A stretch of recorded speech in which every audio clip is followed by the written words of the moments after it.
دشمنان اسلام کے گانے بجا کر تم نبی کی محبت کا دم بھرنے والے، یہ سمجھ لو کہ کہیں اللہ کی طرف سے ہلاکت کا فیصلہ ہو جائے اور اس کی ہلاکت کے اثرات میں تم نبی لپیٹ میں نہ۔ آج جو ہے رنڈیوں کے گانے بجا کر، دشمنان اسلام کے گانے بجا کر تم اپنی شادیوں کو اور اپنے فنکشن کو جو ہے انجام دیتے ہو۔ اب تمہیں ڈرنے کی ضرورت ہے کہ اللہ کا عذاب ہمیں لپیٹ میں نہ لے لے،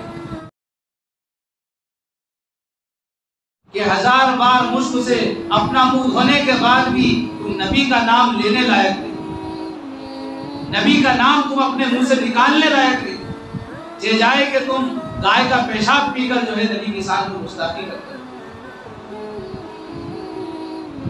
یہ جرأت تمہیں کہاں سے آئی؟ اس لیے کہ انہیں پتا ہے یہ کلمہ تو محمد رسول اللہ کا پڑھتے ہیں، لیکن ان کی شادیاں ہمارے طریقے پر ہوتی ہیں۔ ان کو پتا ہے یہ کلمہ تو محمد رسول اللہ کا پڑھتے ہیں، لیکن ان کے نوجوان بال ہمارے ایکٹروں کی طرح رکھتے ہیں۔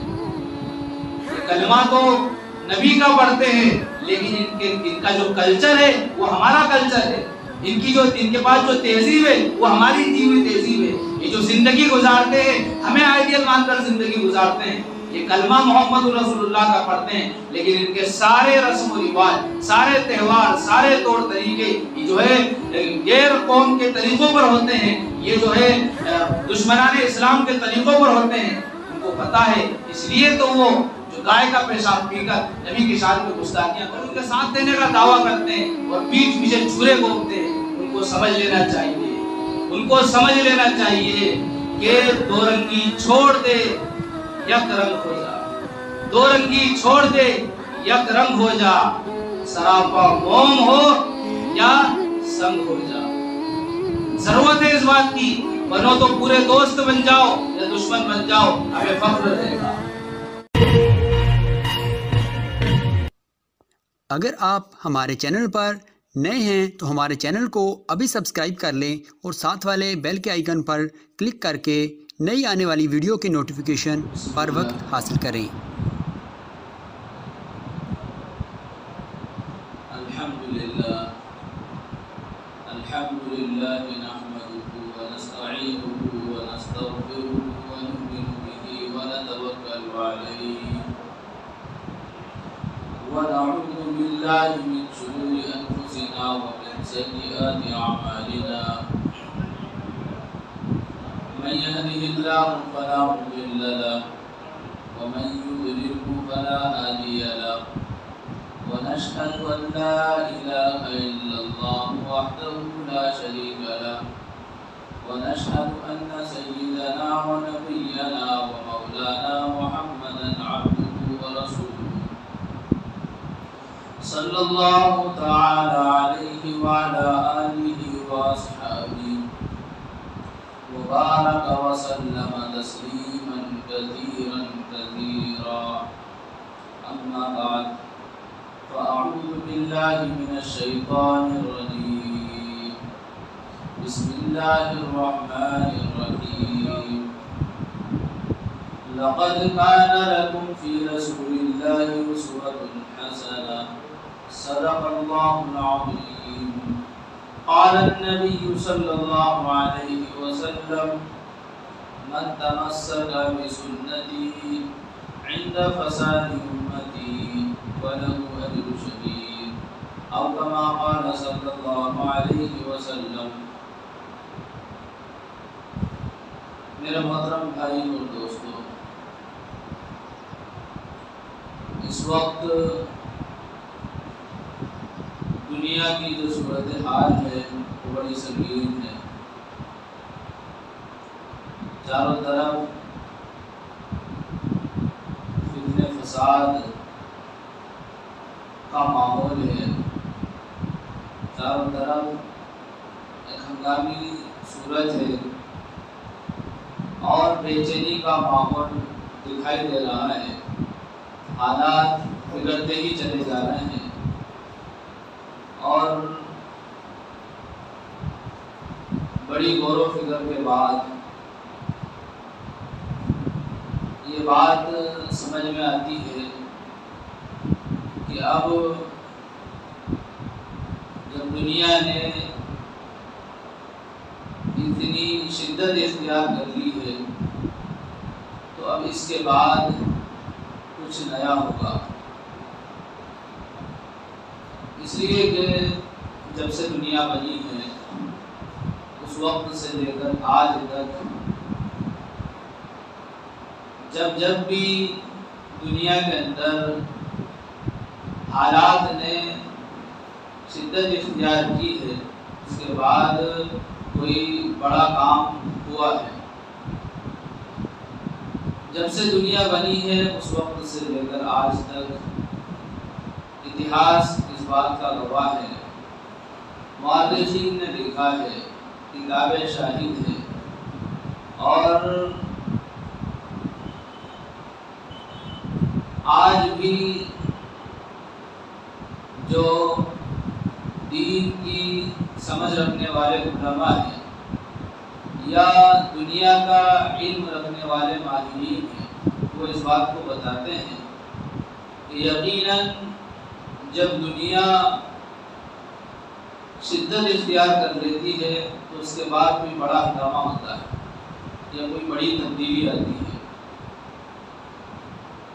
آج حالات نے رخ بدل لیا ہے، چاروں طرف ایک ہی ماحول ہے، ایک ہی فضا ہے۔ ایسے حالات کو دیکھتے ہوئے جو ہے یہ کہا جا سکتا ہے کہ اب ان قریب کچھ ہوگا، کچھ نیا ہوگا۔ اب ایسے میں ہم لوگوں کو کیا کرنا چاہیے؟ میرے اس بات کو بیان کرنے کا کیا مقصد ہے؟ میں آپ کو یہ باتیں بتا کر کیا کہنا چاہ رہا ہوں، اس بات کو سمجھنے کی ضرورت ہے۔ اللہ تعالیٰ کا ایک نظام ہے، ایک ضابطہ ہے، جب تک اس نظام کے مطابق کام کیا جاتا رہے گا تو دنیا امن و امان کے ساتھ چلے گی، دنیا میں امن و امان کا ماحول ہوگا۔ اور جب اس نظام سے ہٹ کر کسی اور نظام کو نافذ کرنے کی کوشش کی جائے گی یا کسی اور نظام کو اپنایا جائے گا تو پھر اللہ کی طرف سے قہر ٹوٹتا ہے اور اللہ کی طرف سے سخت آزمائشیں آتی ہیں۔ اور بالکل آسان سی بات ہے کہ دنیا کو بنانے والا اللہ، اور اللہ تعالیٰ کی قدرت یہ ہے کہ وہ کہہ دے ہو جا تو ہو جاتا ہے۔ اللہ تعالیٰ کن فیکون کا مالک ہے۔ اللہ تعالیٰ کو صرف ارادہ کر لینے کی ضرورت ہے، ارادہ کر لے تو وہ کام وجود میں آ جاتا ہے۔ لیکن بعض کام ایسے ہیں کہ اللہ تعالیٰ نے ان میں وقت کا استعمال کیا ہے۔ مثال کے طور پر اللہ تعالیٰ نے فرمایا تبارک الذی بیدہ الملک وہو علی کل شیء قدیر، بابرکت ہے وہ ذات جس کے ہاتھ میں پوری دنیا کی بادشاہت ہے۔ بیدہ الملک، پوری دنیا کی بادشاہت، سب سے بڑا بادشاہ اللہ ہے۔ بابرکت ہے وہ ذات جس کے تصرف میں، جس کے قبضہ قدرت میں دنیا کی بادشاہت ہے۔ وَهُوَ عَلَى كُلِّ شَيْءٍ قَدِيرٌ، اور وہ ہر چیز پر قادر ہے۔ یہ سورہ ملک کہلاتی ہے اور اس کو سورہ تبارک الذی بھی کہتے ہیں۔ اس سورت کی یہ پہلی آیت ہے اور اس سورت کے بڑے فضائل ہیں۔ یہاں تک کہ حدیث میں آیا کہ جو انسان سونے سے پہلے اس سورت کو پڑھ لے تو قبر کا عذاب اس کو چھوئے گا نہیں۔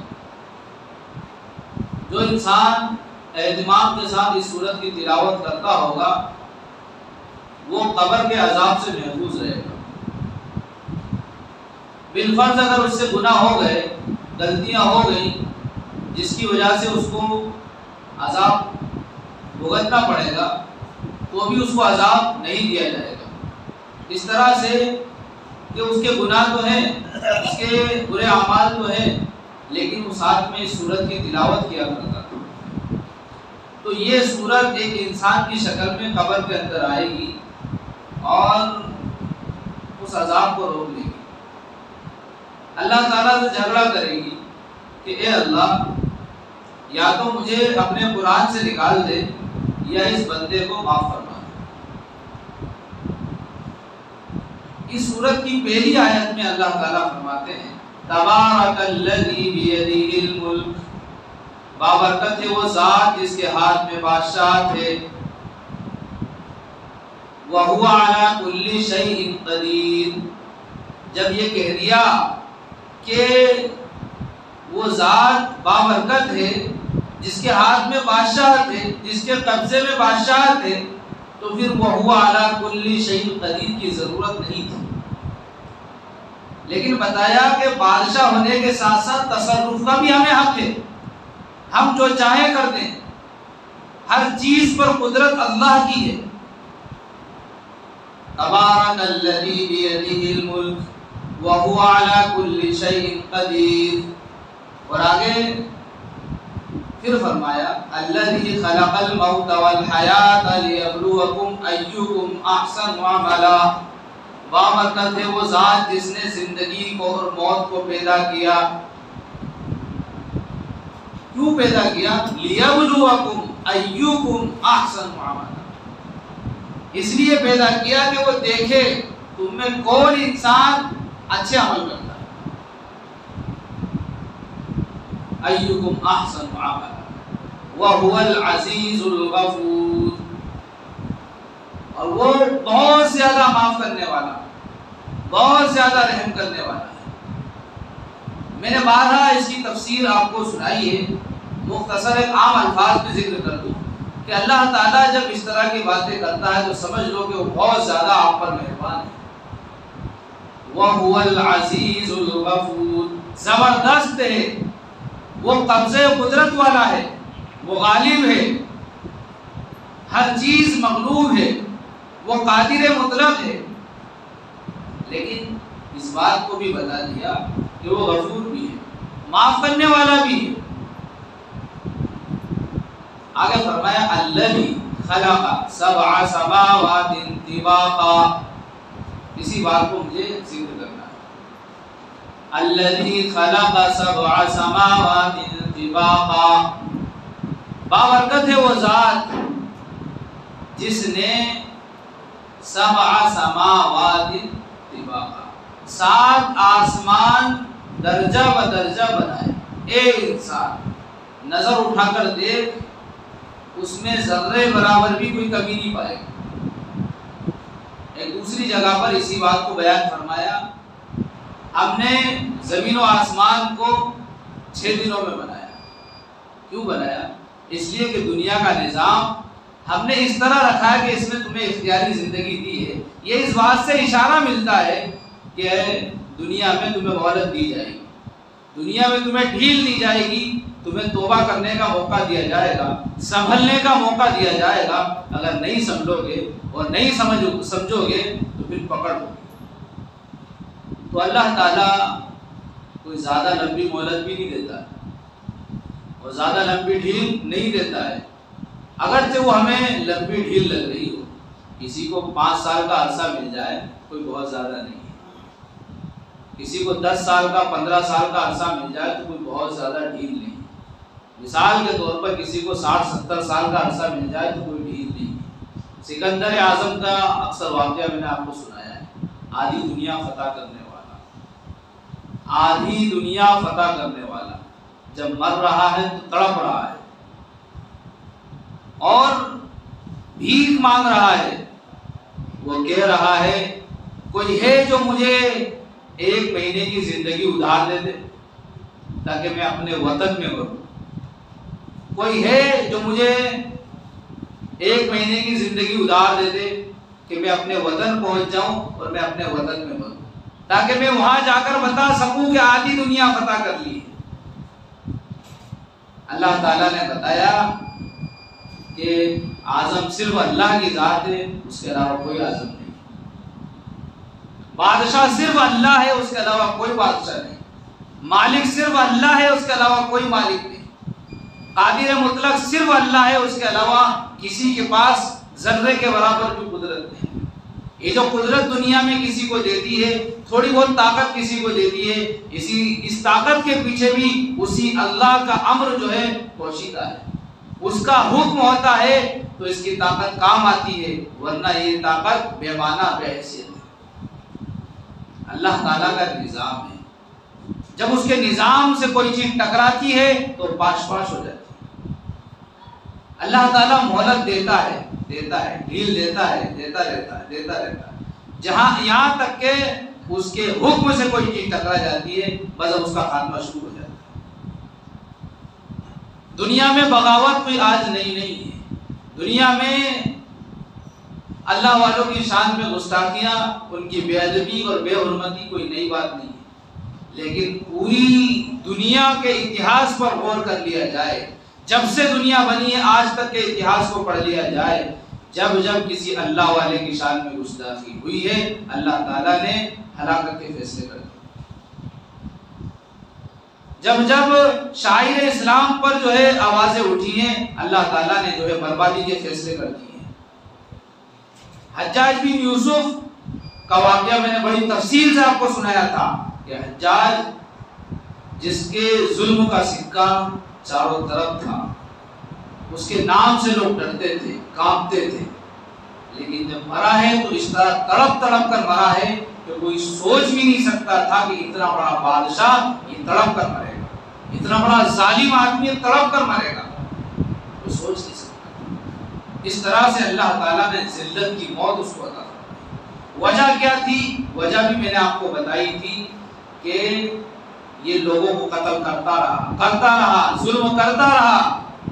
جب ایک اللہ والے سے اس کا سامنا ہو گیا، حضرت سعید ابن جبیر رحمت اللہ علیہ سے اس کا سامنا ہو گیا، حضرت سعید ابن جبیر رحمت اللہ علیہ یہ بہت ہی زیادہ سنجیدہ اور باوقار شخص تھے، علم کے امام تھے اور بہت زیادہ تقوی و للہیت کے علمبردار تھے۔ جب ان کو سزا دینے پر آیا تو انہوں نے کہا تھا کہ تو نے بہت ظلم کر دیا، کئی معصوموں کو، بے گناہوں کو قتل کر دیا، میرے بعد تو کسی کو قتل نہیں کرے گا، یہ میری بد دعا ہے تجھے کہ تو اب ہلاک ہوگا۔ آخری قتل تھا سعید بن جبیر رحمت اللہ علیہ کا، جو حجاج کے ہاتھوں ہوا ہے۔ اس کے بعد حجاج کی بربادی شروع ہوئی، یہاں تک کہ حجاج تڑپ تڑپ کر مرا۔ میں نے بتایا تھا کہ پہلے کے زمانے میں ایکس رے یا سی ٹی اسکین وغیرہ کے یا پورے جسم کے اندرونی چیزوں کی جانچ کرنے کے لیے کوئی انتظام نہیں تھا۔ اب تو بہت ساری چیزیں ہیں کہ پیٹ کے اندر کیمرہ اتار کر چیک کر لیا جاتا ہے کہ کون سا مرض ہے۔ پہلے کے زمانے میں بڑے بڑے اطباء کو بلایا گیا، ڈاکٹرز کو بلایا گیا، انہوں نے گوشت کی ایک بوٹی دھاگے میں باندھ کر حجاج کے پیٹ میں اتاری اور تھوڑی دیر بعد اس کو باہر نکالا تو اتنے خطرناک اور اتنے زیادہ کیڑے تھے کہ دیکھنے والے حیران تھے۔ اس طرح سے تڑپ تڑپ کر مرا، بڑی خطرناک گرمی، بہت زیادہ دھوپ، اس کے باوجود حجاج کو ٹھنڈ لگا کرتی تھی، آگ اس کے لیے جلائی جاتی تھی، آگ کے اتنا قریب ہو جاتا تھا، اتنے قریب ہو جاتا تھا کہ آگ سے اس کا جسم جل جاتا تھا لیکن اس کی سردی ختم نہیں ہوتی تھی۔ یہ ہے اللہ والوں کی بد دعاؤں کا اثر۔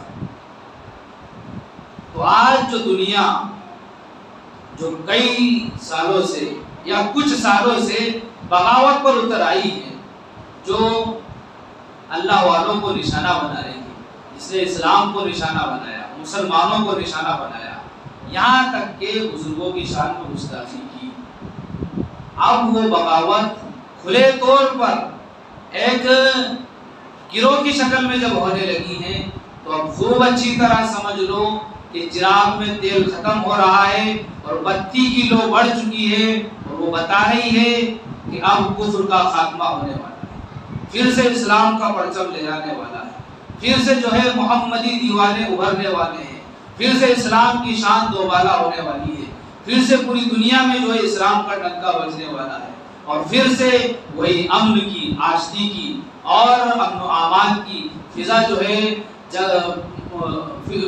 ہے معطر ہونے والی ہے۔ پھر سے اس فضا کو، اس ماحول کو، وہ امن و سکون جو دنیا چاہتی ہے وہ ملنے والا ہے، اور وہ تعلیمات نبوی کے سب کے طویل میں اس کو ملے۔ مثال بڑی پیاری ہے کہ جب چراغ کے اندر تیل بھرا ہوا ہوتا ہے تو اس کی بتی کی مقدار کی ایک حد ہوتی ہے، وہ اپنی مقدار سے مسلسل جلتے رہتی ہے۔ جب چراغ کا تیل ختم ہونے لگتا ہے تو وہ بتی کی لو بڑھ جاتی ہے، وہ بتاتی ہے کہ میرے اندر تیل ختم ہو رہا ہے۔ چراغ اعلان کرتا ہے لوگوں دیکھو میرے اندر تیل ختم ہو رہا ہے، میں نے اپنی لو کو بڑھا دیا ہے، اب میرے اندر کوئی تیل ڈال دو۔ اور ہوتا یہ ہے کہ وہ چیختا رہتا ہے، اپنی لو کو بڑا بڑا کر اعلان کرتا ہے کہ اب میرا تیل ختم ہونے والا ہے، اور یہاں تک کہ وہ بجھ جاتا ہے۔ اسی طرح آج پوری دنیا میں اور چاروں طرف پورے ملک میں جو کفر کے نعرے لگ رہے ہیں، جو کفر دندرا رہا ہے، یہ اعلان کر رہا ہے اس بات کا کہ اب چراغ کا تیل ختم ہونے والا ہے۔ پھر سے جو ہے محمدی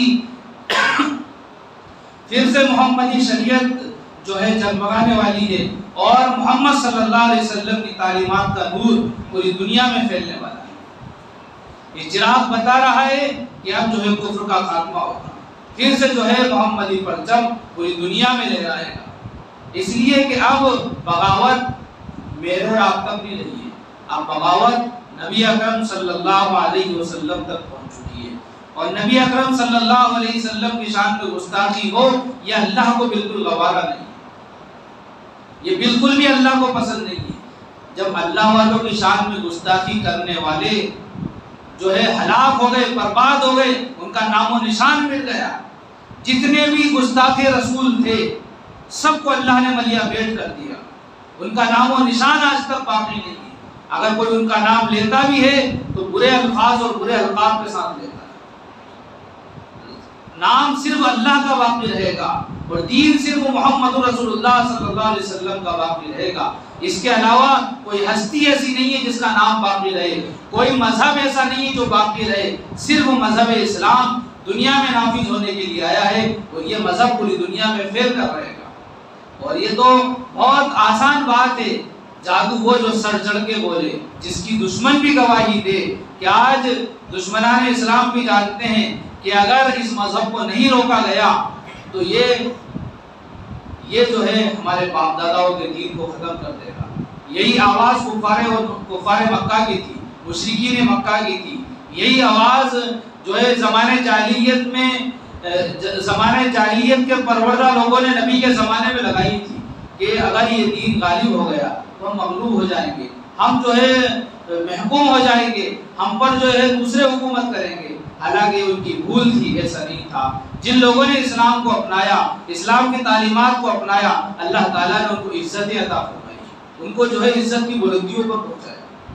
آج افسوس کی بات یہ ہے کہ جو ہے دنیا بغاوت میں اور ہر دھرمی میں اور اپنی انا پرستی میں، اپنی عصبیت کی آگ میں اس درجے اندھی ہو چکی ہے کہ وہ بولنے میں بوکھلاہٹ کا شکار ہو گئی ہے۔ اس کو یہ بھی نہیں پتا ہے کہ ہم کس کے بارے میں بول رہے ہیں اور کیا الفاظ استعمال کر رہے ہیں۔ جب نبی اکرم صلی اللہ علیہ وسلم کی شان میں گستاخی ہوتی ہے تو کسی ایک کو نہیں، پورے مسلمانوں کو اور مسلمانوں کے ساتھ دوسرے مذہب کے باوقار اور سنجیدہ لوگوں کو تکلیف ہوتی ہے۔ کسی ایک انسان کا دل دکھا دینا کعبے کو ڈھا دینے سے بڑا گناہ ہے۔ جب چاروں طرف سے مسلمانوں کے دل دکھیں گے تو پھر اس کا جو وبال ہوگا، اس کی ہلاکت کے جو اثرات ہوں گے، اس کو ہم تصور میں نہیں لا سکتے۔ بس ایسے میں ہم لوگوں کی ذمہ داری یہ ہے کہ کہیں ہم اس کی چپیٹ میں نہ آئیں، کہیں ہم اس کی لپیٹ میں نہ آ جائیں، کہیں ہم ان ہلاکت کے اثرات کا شکار نہ ہو جائیں۔ کیوں؟ اس لیے کہ ہزار بار بشویم دہن ز مشکو گلاب، ہزار بار بشویم دہن ز مشکو گلاب، ہنوز نام محمد تو گفتن کمالے بے ادبی است، کہ 1000 بار اپنے منہ کو مشک و گلاب سے دھو لو، اس کے بعد بھی اگر تم محمد مصطفیٰ صلی اللہ علیہ وسلم کا نام لو گے تو یہ حد درجے بے ادبی ہے، انتہائی درجے کی بے ادبی ہے کہ 1000 بار مشک سے اپنا منہ دھونے کے بعد بھی تم نبی کا نام لینے لائق نہیں، نبی کا نام تم اپنے منہ سے نکالنے لائق نہیں، چہ جائے کہ تم گائے کا پیشاب پی کر جو ہے نبی کی شان میں گستاخی کرتے۔ یہ جرأت انہوں میں کہاں سے آئی؟ اس لیے کہ انہیں پتا ہے کہ کلمہ تو محمد رسول اللہ کا پڑھتے ہیں، لیکن ان کی شادیاں ہمارے طریقے پر ہوتی ہیں۔ ان کو پتا ہے یہ کلمہ تو محمد رسول اللہ کا پڑھتے ہیں، لیکن ان کے نوجوان بال ہمارے ایکٹروں کی طرح رکھتے ہیں۔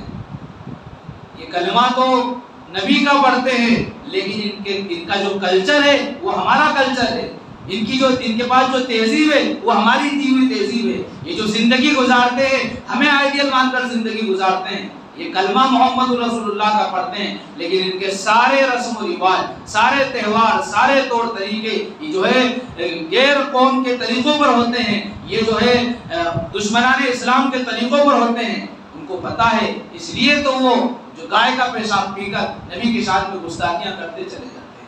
حالانکہ نبی کا نام لینے کے لیے انسان کو بہت زیادہ جو ہے نیک اور متقی اور پرہیزگار بننے کی ضرورت ہے۔ یہاں تک کہ علامہ رومی رحمۃ اللہ علیہ نے فرما دیا، 1000 بار بشویم دہن سا مشک و گلاب، ہنوز نام محمد تو گفتن کمال بے ادبی است، کہ 1000 بار اپنے منہ کو مشک اور گلاب سے دھونے کے بعد بھی تمہارا منہ اس لائق نہیں ہے کہ تم نبی کا نام اپنی زبان سے لے سکو۔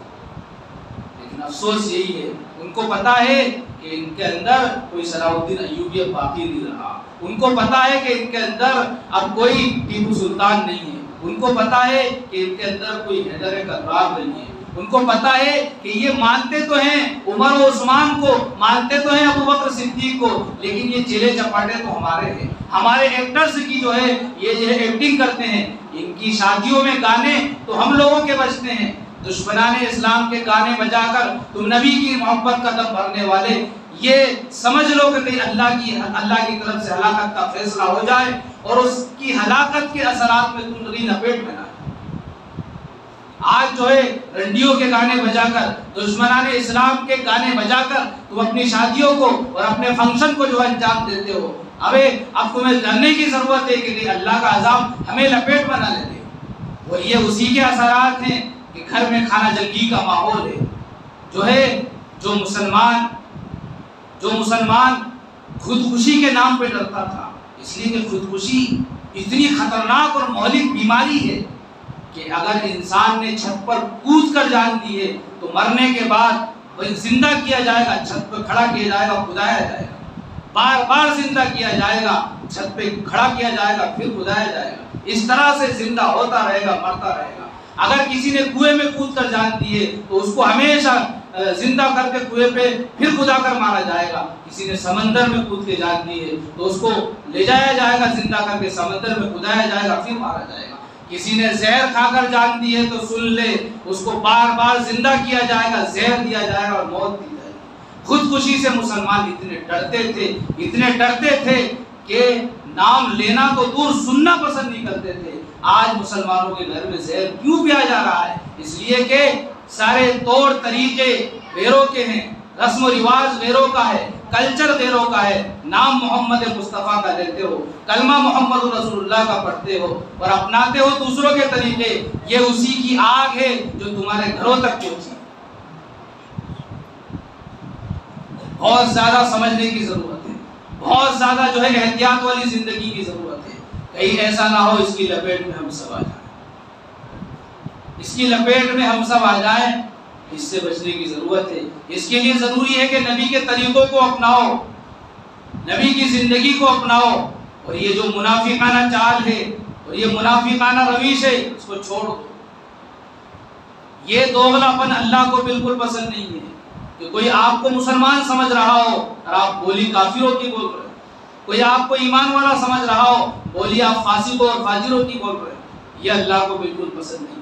آپ نماز پڑھ کر اللہ کے سامنے سجدہ کر رہے ہو اور کام غیر اللہ کے طریقے پر کر رہے ہو، کام غیر قوموں کے طریقے پر کر رہے ہو، محمد مصطفیٰ کا نام لے کر رسم و رواج ساری لیروں کی تمہارے پاس ہیں، یہ اللہ کو بالکل پسند نہیں ہے۔ یہاں سجدہ کرتے ہو، اللہ کے سامنے ماتھا رگڑتے ہو اور اللہ کے بندوں پر سینہ تاڑ کر ظلم کرتے ہو، یہ اللہ کو بالکل پسند نہیں ہے۔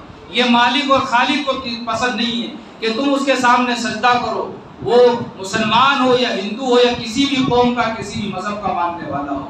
مسلمان مسجد میں سجدہ کرتا ہے اور غیر مسلمان مندر میں سجدہ کرتا ہے، وہ اپنے مالک کو خوش کرنے کے لیے اس کے سامنے سر جھکا دیتا ہے، سجدہ کرتا ہے، لیکن جب باہر نکلتا ہے تو پوری مخلوق اسی ایک مالک کی ہے، اس کے اوپر ظلم زیادتی کرتا ہے، یہ اللہ کو بالکل پسند نہیں۔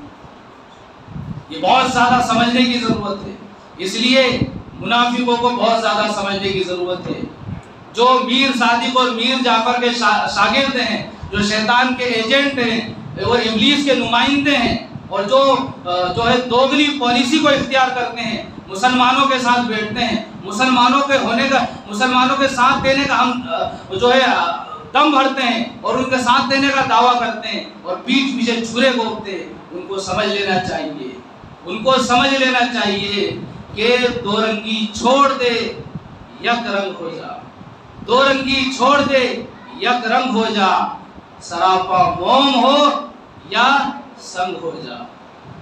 ضرورت ہے اس بات کی، بنو تو پورے دوست بن جاؤ یا دشمن بن جاؤ، ہمیں فخر رہے گا۔ اللہ کو یہ روش بالکل پسند نہیں ہے، یہ روش بالکل پسند نہیں ہے۔ آج دشمنان اسلام چاروں طرف سے پوری دنیا کے اعتبار سے یہ چاہتے ہیں کہ یہ مسلمان ختم ہو جائیں، ان کا دین، ان کا مذہب ختم ہو جائے۔ یہی پالیسی ابو جہل کی تھی، جنہوں نے ابو جہل کا ساتھ دیا سب تباہ و برباد ہو گئے۔ یہی پالیسی جو ہے عتبہ اور شیبہ کی تھی، ابو لہب کی تھی۔ اللہ تعالیٰ نے قیامت تک ہلاکت کے فیصلے کر دیے، فرما دیا تبت یدا ابی لہب وتب ما اغنی عنہ مالہ وما کسب۔ ابو لہب کو ہلاک کر دیا، اس کی بیوی کو ہلاک کر دیا، اس کے نمائندوں کو، چیلے چپاٹوں کو ہلاک کر دیا۔ اتنا کافی تھا، آگے پھر فرمایا ما اغنی عنہ مالہ وما کسب، کہ اس کی کمائی نے کوئی نفع نہیں دیا، اس کے مال نے، اس کی دولت نے، اس کی ثروت نے، اس کی عزت نے کوئی نفع نہیں دیا، ہلاک ہو گیا۔ سمجھنے کی ضرورت ہے، یہ سمجھنے کی ضرورت ہے کہ آج ہم مسلمان ہو کر ہمارے پاس ایک بھی طریقہ مسلمانوں کا نہیں ہے۔ صرف مسلمان نام رکھ لینے سے مسلمان نہیں بن جاتا انسان، عبداللہ رکھنے سے کوئی عبداللہ نام رکھنے سے کوئی اللہ کا بندہ نہیں بن جاتا، عبد الرحمن نام رکھنے سے کوئی اللہ کا بندہ نہیں بن جاتا۔ ضرورت ہے کہ جب عبداللہ نام رکھا ہے تو اللہ کی بندگی اختیار کرو، عبد الرحمن نام رکھا ہے تو رحمان والی صفات اپنے اندر پیدا کرو، اس کے سامنے سر جھکاؤ۔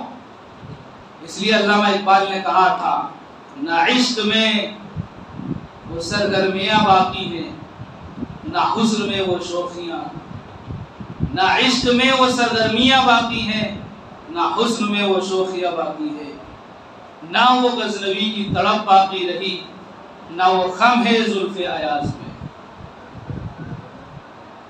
ہم اپنے آپ کو مسلمان کہتے ہیں، اپنے آپ کو محمدی کہتے ہیں، لیکن سارا ڈھانچہ جو نیچے سے اوپر تک کا ہے وہ سب غیروں کا دیا ہوا ہے۔ بہت زیادہ آنسو بہانے کی ضرورت ہے۔ میں کس طرح سے تمہیں سمجھاؤں یہ کوشش کرتا ہوں کہ آج چاروں طرف دنیا کی کیا صورت بنی ہے، حالات کس موڑ پہ جا چکے ہیں۔ کبھی ایسا نہیں ہوتا کہ ترازو کے دو پلے ہو اور ایک میں صرف یہ ہو کہ سامان بہت سارا رکھا ہو اور دوسرے میں یہ ہو کہ اس میں بھی اتنا ہونا چاہیے، اس میں بھی اتنا ہونا چاہیے۔ صرف بولنے سے کبھی وہ پلہ نہیں چکے۔ آج میں بول رہا ہوں، آپ سن رہے ہیں، ایسے آپ بول رہے ہوں گے، دوسرے سن رہے ہوں گے۔ بولنے سے کبھی پلہ بھاری نہیں ہوگا۔ اس کے لیے ضرورت ہے کہ ہم اپنی زندگی کو عملی زندگی بنائیں، جس زندگی کو دیکھ کر کافر تھرا جائے، جس زندگی کو دیکھ کر دشمن کانپ اٹھے، جس زندگی کو دیکھ کر جو ہے آستین کے سانپوں کو ہدایت مل جائے۔ وہ زندگی اپنانے کی ضرورت ہے جو زندگی اللہ کو پسند ہے، جس زندگی کے لیے نبی اکرم صلی اللہ علیہ وسلم نے پیٹ پر پتھر باندھے، اس زندگی کی ضرورت ہے جس زندگی کو اپنانے کے لیے، بنانے کے لیے صحابہ نے جو ہے بیویوں کو بیوہ ہونا گوارا کیا، بچوں کے یتیم ہونے کو گوارا کیا، مال و زر کو اللہ کی راہ میں قربان کیا، یہ سب جو ہے برداشت کیا، چیز کی ضرورت ہے۔ حالات نے کروٹ بدل لی ہے، حالات نے کروٹ بدل لی ہے، اس لیے دو چار باتیں کہہ دوں اور ختم کروں اس کے بعد بات کہ یہ بات بھی میری نہیں، علامہ اقبال رحمۃ اللہ علیہ کی بات ہے۔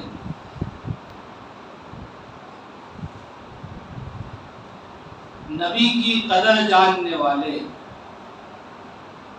نبی کی قدر جاننے والے سو گئے اب مدینے والے۔ وہ صحابہ کرام جنہوں نے نبی کی قدر کو جانا تھا، جو نبی کی عظمت کو جانتے تھے، وہ سو گئے۔ اور علامہ اقبال کو اب ہم سے یہ توقع نہیں تھی کہ ہم نبی کی قدر کو جان سکیں، نبی کی عظمت کو جان سکیں، اس لیے روتے ہوئے انہوں نے یہ جو جملہ کہا تھا۔ اس لیے ضرورت ہے میرے بھائیوں کہ آج امت بڑی بے حالی اور بدحالی کی طرف جا رہی ہے۔ صرف جمعے کی نماز پڑھنے سے میرے اور آپ کے مسائل حل نہیں ہوتے، صرف مہینے میں ایک مہینہ، سال میں ایک مہینہ روزہ رکھنے سے میرے اور آپ کے مسائل حل نہیں ہوتے، میرا قرآن پڑھنے سے، پڑھا دینے سے مسائل حل نہیں ہوتے۔ ضرورت ہے کہ پوری کی پوری شریعت محمدی کو زندگی میں داخل کر لیا۔ غزوہ احد میں 70 صحابہ جو ہے شہید ہوئے اور بہت سارے زخمی ہوئے۔